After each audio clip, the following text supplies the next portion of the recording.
السلام علیکم ورحمۃ اللہ وبرکاتہ جی حاضرین کراج آپ کی خدمت میں ایک نئی ویڈیو کے ساتھ حاضر خدمت ہوں۔ ویڈیو شروع کرنے سے پہلے میری گزارش ہے، ابھی تک اپنے میرے چینل کو سبسکرائب نہیں کیا تو پلیز مہربانی میرے چینل کو سبسکرائب کر لیں۔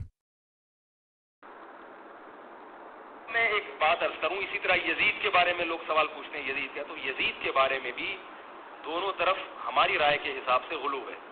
یزید کے دور میں حضرت حسین کا قتل یقیناً ہوا ہے، مگر کسی ایک مستند روایت سے یہ ثابت نہیں کہ یزید نے حکم دیا تھا حضرت حسین کو قتل کرنے کا۔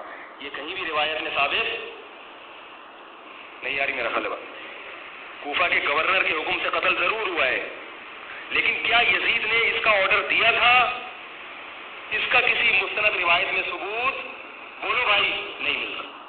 لیکن اس بنیاد پہ یزید کو رحمت اللہ علیہ کہنا یہ بھی غلط ہے۔ ٹھیک ہے، یزید کے بارے میں کسی مستند روایت سے نہیں ملتا کہ اس نے قتل کا حکم دیا تھا یا قتل کروایا تھا، لیکن قتل ہونے کے بعد یزید نے اس گورنر کے خلاف ایکشن نہیں لیا۔ حضرت عثمان کے قاتلوں کے بارے میں تو یہ تھا کہ ان کو لٹکایا جائے، حضرت حسین کے قاتلوں کو کیوں نہیں لٹکایا؟ نہیں یاری بات سن، تو یہ جرم بھی ہے کہ حکومت ممکن ہے یزید کہہ سکتا ہو کہ میرے بس میں نہیں ہے، کہہ سکتا ہو کہ میرے بس میں نہیں ہے، تو بھائی آپ کے بس میں اگر نہیں ہے تو حضرت علی کے بس میں بھی نہیں تھا حضرت عثمان کے قاتلوں سے قصاص لینا۔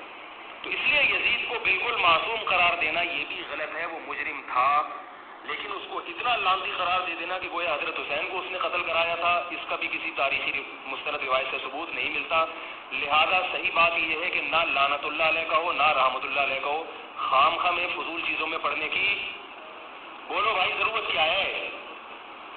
قیامت کے دن آپ سے یزید کے بارے میں سوال، میرے سے کسی نے پوچھا کہ یزید کے بارے میں آپ کیا کہتے ہیں؟ میں نے کہا آپ کو جاپان کے جو بھی صدر ہے اس کے بارے میں پتہ ہے، چائنا کے بارے میں پتہ ہے؟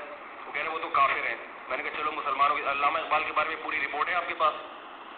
تاریخ میں لاکھوں شخصیات ایسی ہیں جن کے بارے میں آپ کو نہیں پتا، تو یزید کے بارے میں بھی اگر نہیں پتا ہو تو میرا خیال ہے کوئی پریشان ہونے کی ضرورت نہیں ہے۔ تاریخ میں لاکھوں شخصیات ایسی ہیں جن کے بارے میں آپ کو نہیں پتا، تو یزید کے بارے میں بھی اگر نہیں پتا ہو تو میرا خیال ہے کوئی پریشان ہونے کی ضرورت نہیں ہے۔ تو یہ کربلا ایک واقعہ تھا، ایک اسلامی تاریخ میں ایک بدترین واقعہ رونما ہوا اور یہ واقعہ ختم ہو گیا۔ ہمیں جو قرآن اور سنت نے جس بات کا حکم دیا ہے ہمیں وہ کرنا ہے۔ ویڈیو کے نیچے سبسکرائب